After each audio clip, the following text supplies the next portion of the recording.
Welcome to Fantasy Football Today Dynasty. I am your host, Heath Cummings, joined today by a new friend, Brian Hartman.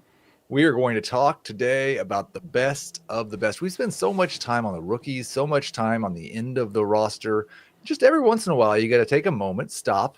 Let's talk about the elite players and how we're going to handle them both the next couple of weeks and the next couple of years. Brian, thank you so much for joining us. Tell everybody where they can find your work. Heath, can't thank you enough for having me on, man. I'm super excited to get on here, talk some Dynasty. Like you said, the top end. These are the guys that really they win us the championships. But I'm over at the QB list. I run a majority of the podcast over there. You can find me multiple times a week, and then I've got my own stuff. Too much fantasy football. I am too much Brian. When over the top's not enough, that's when I come in, adding a little flair, a little fun, and of course the laughs when it comes to this oh so serious game of fantasy football. Too much Brian. If you just added a Thomas to the end of that, you could describe some of my rosters this season. Too much Brian Thomas. We always start with 3 questions for our guest, and you're from the QB list, so let's start with the QB. Patrick Mahomes lost for the year with an ACL injury. And so I know a lot of dynasty leagues, they have a trade deadline. It's already passed. Mine are about 50-50 that leave the trading open during the season or during the postseason. So hypothetical here, but also just kind of a good thought exercise in terms of where we're ranking Mahomes going into next year with this ACL injury. If you had Mahomes on a contender, probably a super flex league that just snuck through into the semifinals, and you've got the ability to make a trade, who's the worst quarterback you would accept for Patrick Mahomes to try to go win a championship? Oh, who's the worst quarterback? So that's kind of the hard thing is like I'm cool making the move. If you're right there, you feel the contentions there. I'm cool to make that move. Like you're not just tearing down. You want to make sure you're tearing down while also taking advantage of the matchups. You want to make sure that you're tearing down to a guy that actually can win it for you, and not just the plug and play. What quarterback 3 or 4. So it's not very far for me.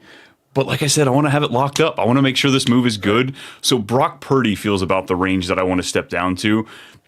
A tier, maybe 2 tiers, depending on how you have your rankings done. But very similarly close. You gain 4 years on it.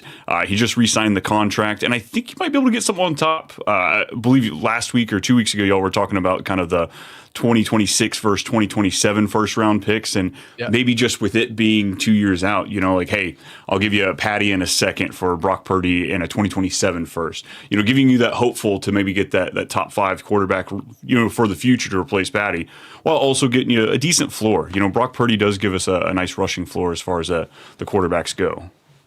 Ant is in the chat and says, yeah, I'll need to chill out. We just had the first week of the playoffs in 2025. You know what, though? We're 2 weeks away from 2026, or 2 weeks and 2 days, I guess. And this is what the dynasty world is, Ant. We're always looking forward to the future. I dropped Mahomes down to QB7 in my dynasty rankings. When we talk about the top tier QBs, he will not be one of those. I think there's a chance that he is again once we see him performing up to his level, but I think you have to expect going into next year, you might not have half of the rushing production that we got from Mahomes this year. We have no idea if we ever see Patrick Mahomes complete a pass to Travis Kelce again. He's still a dynasty QB1, but he's not in that top tier any longer. Let's talk about another position now. Travis Etienne, what a roller coaster for him in dynasty value over the last 12 months. He was a consensus top 24 dynasty running back. And then the Bashal Tutin thing happened. And I wish I would have just kind of stuck to my guns on that one the whole way through, because after the draft, I was so confused by the Bashal Tutin thing and why he was being valued higher than Travis Etienne, the former first round pick in dynasty. And about 3 weeks ago, I started getting nervous because they started making more of a transition to Tutin. Well, now Tutin's hurt. Travis Etienne's probably a league winner for the next 2 weeks in the fantasy playoffs. But I'm going to ask you, we know what the last 12 months have looked like with Travis Etienne. How are we valuing Travis Etienne a year from now? Honestly, this was it was hard for me to really encapsulate how I'm going to look at Travis Etienne. He's got about 3 major roads that he could be taking. Like, it could just be a re-sign there in Jacksonville, which probably would be the best situation for him. Right. He would still have LaQuint Allen and Bashaw Tutin there behind him, day 3 running backs. But you would be pretty happy with him holding about 60% of that workload there. And then the other 2 options, he hits free agency this offseason, and he either goes to be a bell cow for a team, maybe Dallas moves on from Javonte, goes for something like that, or he goes and becomes a part of a committee. Kenneth Walker is also a free agent this year, so what if he goes up to Seattle and sits up there with Charbonnet and gives us the same issue we're already dealing with up there, So honestly, I think I'm rooting for him staying in Jacksonville. As crazy as that is, I was excited for him to get moved before the Bigsby trade. But at this point, if you're a ETN owner, I think that's what you're rooting for here, because the range of outcomes are huge. So if you want to take a swing, if you think you can go buy low on him from the manager that might be scared, I think it's a nice risk, because the range of outcomes is just so plentiful when it comes to him. Yeah, I've got at ETN right now at RB 17. In Dynasty. It's interesting because I think he still feels like a younger back than he is. He will turn 27 in January. So I think the best way to view him is there's a very good chance he's going to be a starting running back for the next 2 years. However you want to value that, probably an RB2 for the next 2 years. Maybe you get a 3rd year out of him. But somewhere in that mid RB2 range, I would guess at the very least, he's going to fall behind Love as soon as the NFL draft happens. And he may fall a couple more spots depending on what these rookies do down the stretch. We had actually, I think you nailed it with the Brock Purdy answer, because Christian in the chat says, I just got offered Mahomes and Rashee Rice for Purdy, McCaffrey, and Olave. So somebody trying to win it and wants Christian McCaffrey, which I think McCaffrey's a fascinating guy to value also going into next year. And you take Mahomes, you get Rashee Rice, who's probably the highest ranked non-QB in that list for dynasty purposes. And you give up Purdy, McCaffrey, and Olave. That's a fun deal. I think if I was rebuilding, I probably would rather have the Mahomes and Rice side. Yeah, I like both the ends of that. I think it just comes down to your team structure 100%. Can you imagine, though, the team that's getting ready to face the guy that lost Patrick Mahomes? and all of a sudden, the whirlwind of emotions you would be going through watching that happen. All of a sudden, you're facing Brock Purdy and Christian McCaffrey. Yikes. Okay, question number 3. Are Tyler Warren, Colston Loveland, and Harold Fannin in the same tier now? I'm not going to ask you to rank them, but are they all in the same tier now? Look, if Fannin's not in the same room as Colston Loveland and Tyler Warren, he's crawling up in the air ducts about to drop in, because that guy has put on a show this season, continuing the dominance that almost didn't make sense coming out of Bowling Green, because he had pretty good peripherals, like as far as like his measurements and his combine numbers. But it didn't seem to line up to me as far as what he actually did on the field. And he's breaking that mold. He's looking great. And maybe I might have a tier break.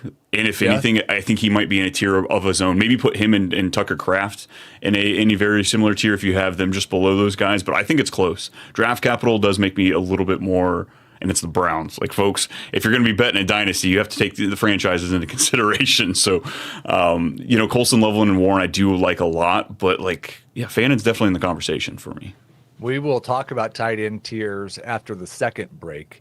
And I think everybody who has been listening and watching this show knows where I'm going to come out on that question, because I FOE.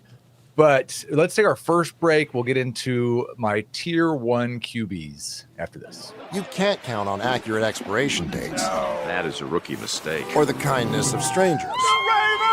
But thanks to CBS Sports, you can always count on Sundays with the NFL on CBS and Paramount Plus. So it's interesting. I didn't want to do the same number in each tier at each position, and it turned out that at 3 of the positions there was an enormous break after number 5 at the position. So it's going to end up being the top 5 at 3 different positions, not necessarily all in the same tier. And I would say that's the case at quarterback. Listen, Josh Allen, Lamar Jackson, for me, that's tier 1. Those are the guys that have shown us repeatedly the ability to score 30 fantasy points per game. Lamar has struggled this year, but I'm still going to believe that he has that upside going into next year. Allen has almost clinched QB1 for the year already. I think where I get into trouble with everyone else is who I fill that top 5 out with, because I've been the biggest Jalen Hurts defender, and it's worked out pretty well for the majority of his career. It's been a little bit of a rough ride this year, but Jalen Hurts, Drake May, Jaden Daniels, that rounds out my top 5, kind of the top 2 tiers at the position for me. Josh Allen, Lamar Jackson, Jalen Hurts, Drake May, Jaden Daniels. I guess the first question I'll ask you is, amongst those top 5, let's assume this is close to the value everybody else has on them. Is there one of those guys that for sure is just like sell, sell, sell? They shouldn't be that high. I don't know if there's one that's screaming that. I know that there's the discourse. Of course, we got the tush push drama this past off season. So, what was it, about 6 weeks ago? We got everybody's jumping off sides on the tush push.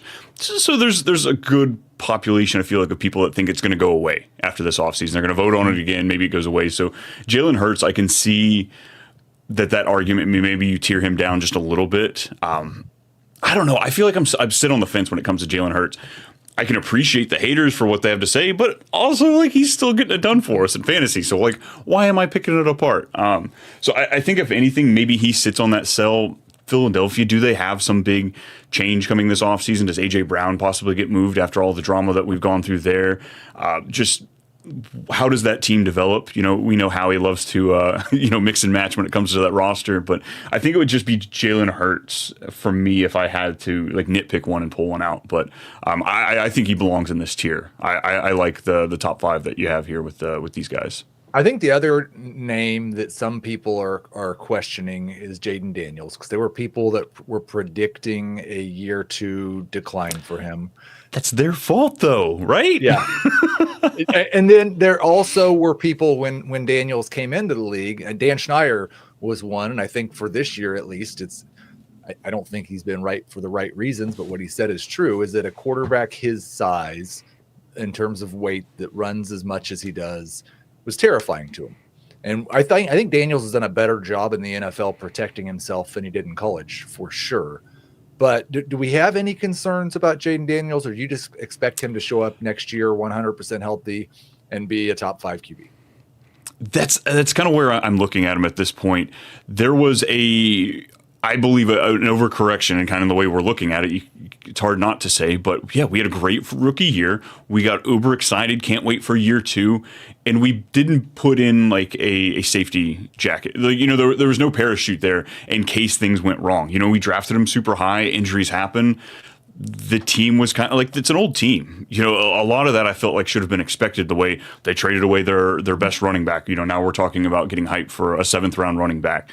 They brought in elder statesmen, Deebo Samuel, Terry McLaurin, getting older, looking for contract issues. So the writing was on the wall for things not to be as perfect as they were. But I'm hoping we get that in the complete opposite this year. Maybe an overcorrection where people are looking at him just a few spots lower than he should, and maybe you beat that and you win a little bit as far as just the value comes. Because as far as trading for Jaden Daniels in Dynasty, I don't think you're going to get him for a steal, but I do think you can get him underneath his value that it actually is. Just same thing with CJ Stroud, a little differently because you don't get the rushing upside, but great rookie year. We got super hyped going into year 2, but we got too hyped. The emotion that is built into this game that so many people fail to recognize. We got overhyped for CJ Stroud, and we just built in the disappointment. So I'm fully on Jaden Daniels. I'm hyped for him for next year. And I just have to highlight this first because Forrest is one of our great chat contributors. Also because as soon as I talk about Jalen Hurts, this is what I get. Hurts sucks, dude. I'll just say that, like, whether you think that or not, he's currently QB6 on this season, which has been almost a disaster for him. And he's 7/10 of a point away from being QB3. So there's a very good chance that we're getting another top 5 finish out of Jalen Hurts, which is pretty much all he does for fantasy football purposes. Let's move to the running back position. And again, it's 5 running backs really separated from everyone else. But for me, it's 3 tiers. So at the top, you've got Gibbs and Bijan. And yes, I do currently have Gibbs just barely over Bijan. This is kind of like Chase and Jefferson used to be at wide receiver, where if you look, I update my rankings every week in the season and publish those. I always tell you guys, go check those out on cbssports.com on Thursdays. Generally, trade charts are over on Sportsline, updated every week. And it hasn't been super consistent whether Bijan or Gibbs has been ranked number one. It has been pretty consistent that one of them has been 1 and the other one's been 2. The second tier for me, Devon Achane, and I still have Ashton Genty as a tier 2 top 5 running back. The Raiders situation's the disaster. I still believe Genty's pretty awesome. I love the fact that he's kind of proven himself a little bit as a pass catcher in this first season. And I think eventually, kind of like Harold Fannin, maybe the Raiders the situation never gets better. I don't think it could have possibly be worse than this. And then RB5 for me is still Jonathan Taylor. So those top 5 running backs, Gibbs, Bijan, Achane, Genty, and Taylor. Anyone out of this group that you're like, gotta sell? I don't know if you have to sell. So I'm a Colts fan here, so I always have to check myself as far as the players there. But Jonathan Taylor, he is getting older. This team situation, I'm a little pessimistic about it. Not exactly thrilled about the situation we're going into next year. But where does his value sit? And I don't know if you can get some grand trade at this point of where his career is, despite the great year he has. So if anything, I think his value might be the one that looks like it can drop the quickest. Like Bijan and Gibbs, they're going to be, they should be elite for many years to come. Achane, I think he has some question marks as far as just this team's going forward. Tua, he's tied to the team, but I don't think he's the answer. Mike McDaniel, it seems like the team really likes him. They're playing hard these last 6-7 weeks for him, so I believe he's going to stay, which I like. I like the tie of Devon Achane to Mike McCarthy, Mike McDaniel there. I do like that, and then Ashton Genty, man, it can't really get worse in Vegas than it is. That offensive line, it is absolutely putrid. So that's a reason we're seeing that. If anything, I don't know if somebody needs to drop out of the tier. I think I just like Omari and Hampton being up in the tier, and that kind of helps solidify keeping these guys up in the top for me. So it's funny you bring up the rookie, because if you I just did the top 5 here because there's a pretty big drop off, and James Cook is in the tier below them. But in that tier with Cook, it's Hampton and it's Henderson. And this is another pair where I've kind of gone back and forth. I actually had Henderson ahead of Hampton before the draft. I kept it that way after the draft. That looked really dumb for about 3 weeks early in the year. Looks a little bit better right now. So when you say you'd like to see Hampton in that tier, let's just talk about Hampton, Henderson, Genty, and Judkins if you want to throw him in there. How do you think those guys are all kind of in a similar range, or do you strongly prefer Hampton out of the group?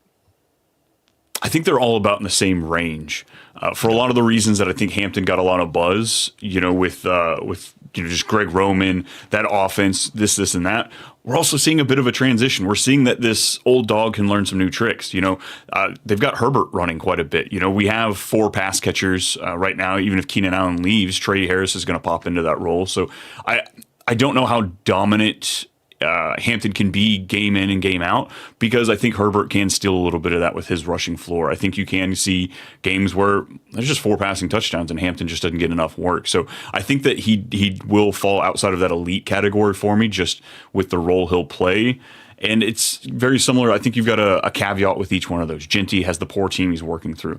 Henderson, we saw what Vrabel did with Derrick Henry for the first 3 years of his career. Continued to tie DeMarco Murray and Dion Lewis to him. So we just couldn't get the full breakout. So do we ever get a full Henderson breakout until, year 3, year 4? Who knows? But I think they all have enough talent, have a good enough situation, but just a flag. We won't call it a red flag, but just enough where we can't put them up there with those other guys. Well, and I think that's kind of the way the running back position looks now. We got a bunch of 27 or older guys that are RB1s right now, and a whole bunch of guys under 25 we think could be RB1s, but are probably RB2s right now.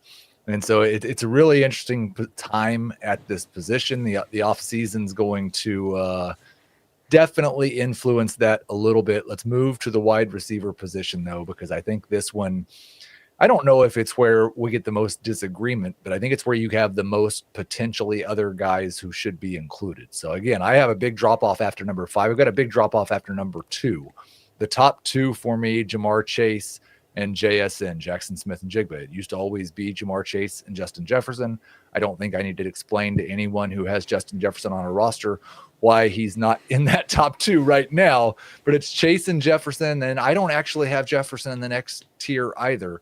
For me, it's Puka, Lamb, and Amon-Ra St. Brown. So the top 5, Chase, JSN, Puka, Lamb, and Amon-Ra St. Brown. Any of those guys that you don't think belong quite that high? Not that I don't think don't. Right. It's hard to kind of move away from, we're talking elites of elite, the top 5, the best of the best. You're not going to find very many people that aren't looking just for a hot take that aren't going to say these guys are the top 5. So I really like them. And I like the way you have them ordered too. I love JSN being up there in that just elite category. Him and Jamar Chase. Does Sam Darnold turn into a pumpkin here these last couple of weeks? We saw him struggle against the Colts a little bit there. It was the end of the season last year, so hopefully we can get that continued. They're going to double down and have a great season next year. But I mean, CeeDee Lamb, I don't see that anything changing for him. Amon-Ra, do we plan for the Lions to crumble at some point? Like, at what point do you start tearing down some of those Lions players because? Can they keep this up? They don't seem to be the team they were 2 years ago, but I don't want to be the guy that bets against Dan Campbell.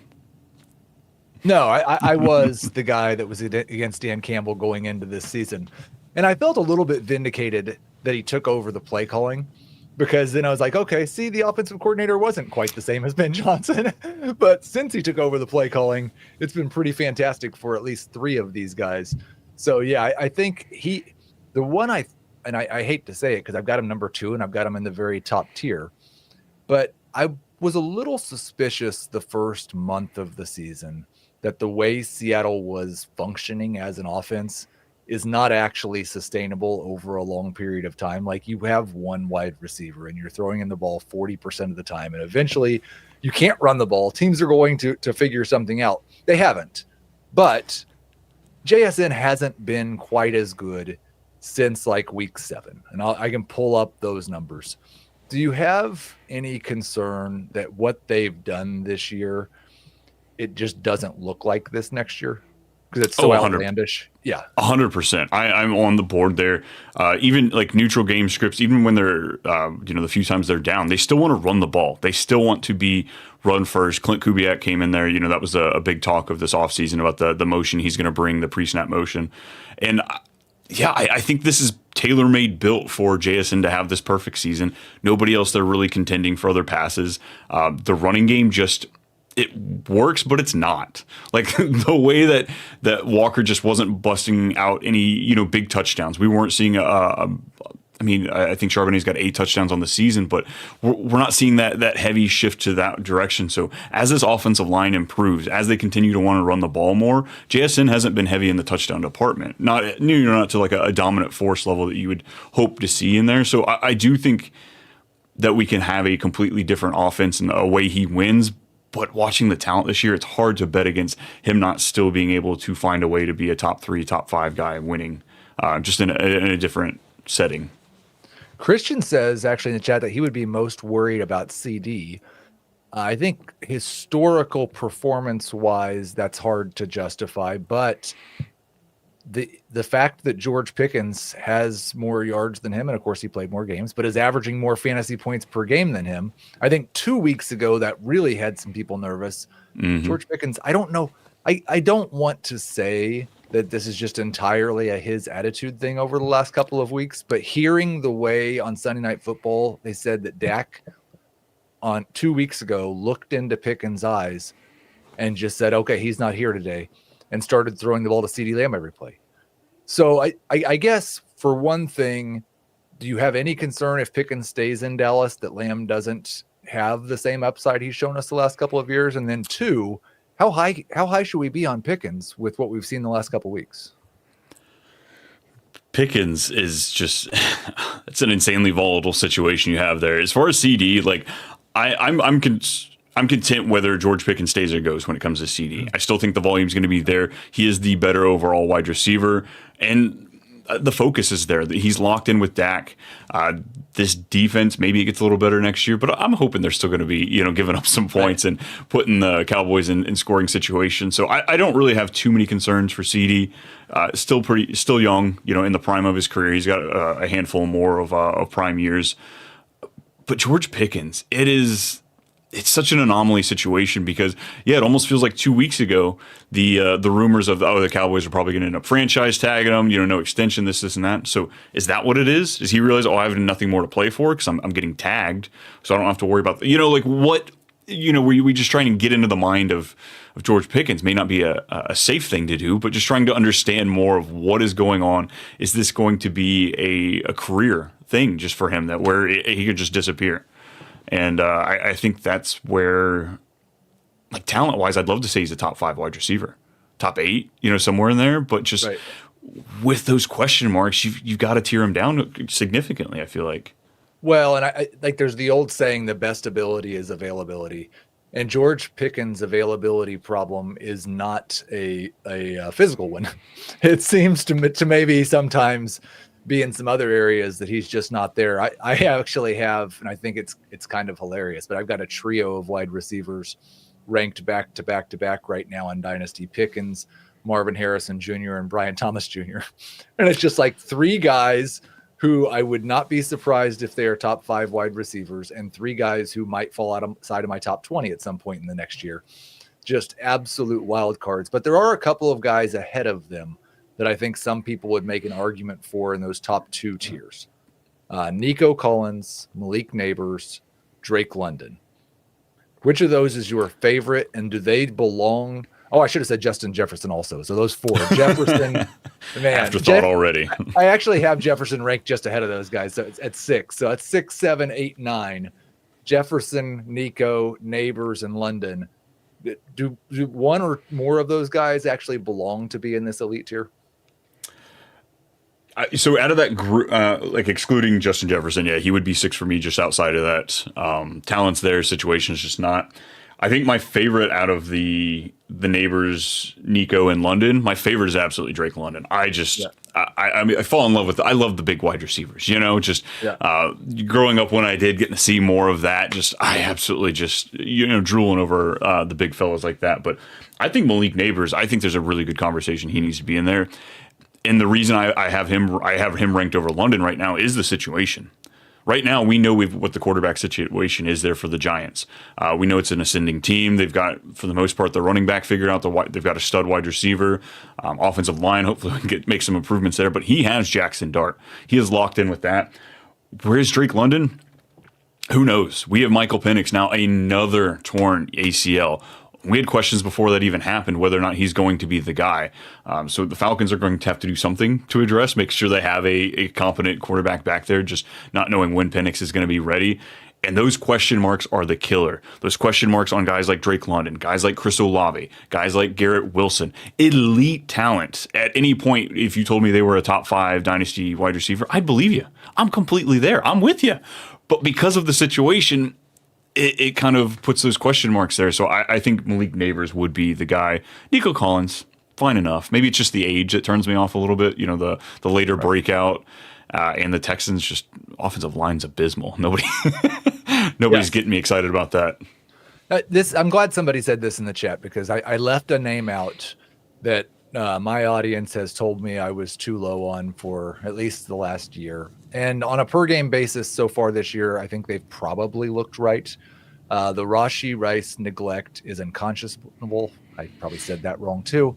But I don't know if this makes any sense to you, or if you just think you can just side with the audience and pile on if you would like.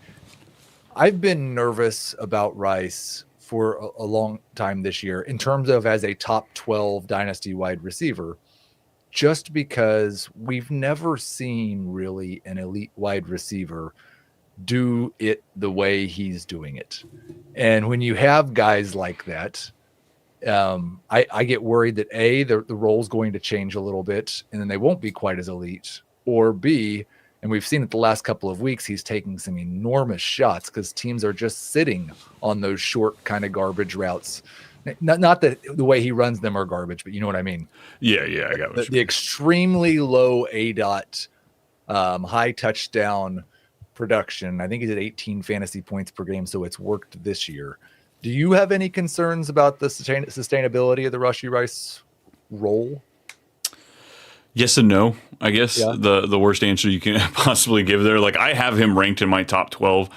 I don't know that I actually value him in the top 12, though. Just as far as, like, would I go out there and actually pay top 12? I mean, because I have him above Nico Collins. I've got him just behind Drake London and just above Nico Collins.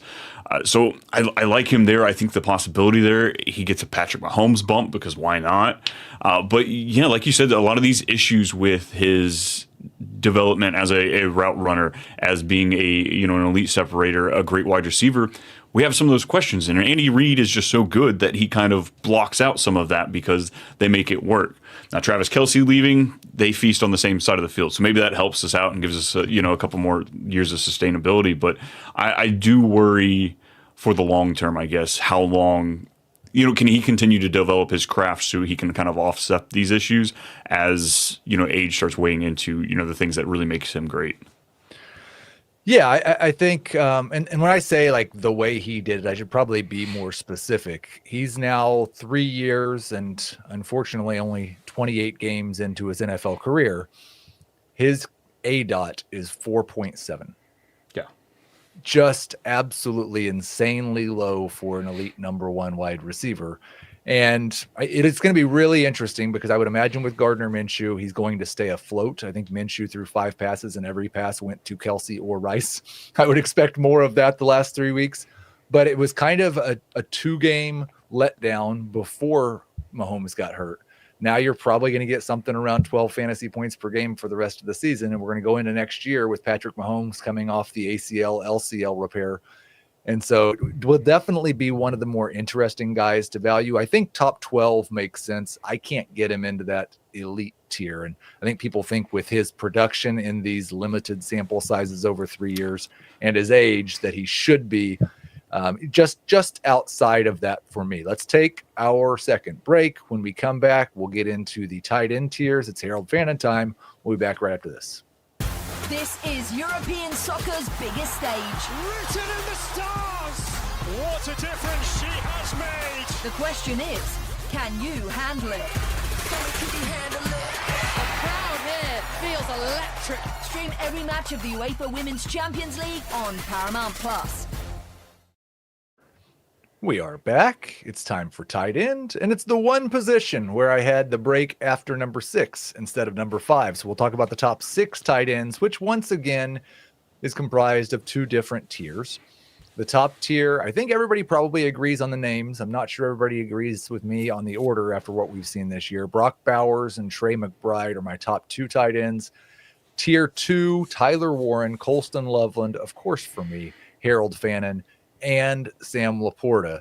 So first off, Bowers or McBride? Oh, man. Yes, right? Brock Bowers is the one that makes sense because, yes, he can be an elite tight end for the next 5, 7, 10 years. But how many dynasty leagues have you played in that last that long? It's that 2 to 3 window that I like to look at. And yes, when you're splitting hairs, you want to take the longest longevity. But like I kind of talked about with the Ashton Genty thing, we have question marks we're dealing with in Vegas. Not as many as Arizona. They kind of have a quarterback issue they're going to run into this offseason. But I guess I just feel more comfortable with McBride being good for a rebuilder or a contender, whereas Brock Bowers feels better just for like a stationary / rebuilding team. Like if you're going and contending, I'm taking Trey McBride. I guess that's why I would pick him over Brock Bowers. It's funny. I've got all this Chiefs stuff in my background, and all I can think about is how much better it would be if they could lose to the Titans and Raiders and get a top 10 pick. And it would also be hilarious if the Raiders miss out on Mendoza because they beat the Chiefs in week 18. But we might all feel better about Brock Bowers if he has Mendoza going into next year.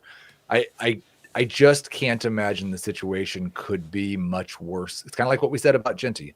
And I do still believe that he has 20 point per game upside, which McBride obviously does also. Bowers is just a little bit younger. I'll tell you, on your comment, I've heard a lot of people say that. I've been extremely fortunate. I've left some dynasty leagues. I try to cull a few leagues every year because I always end up adding too many.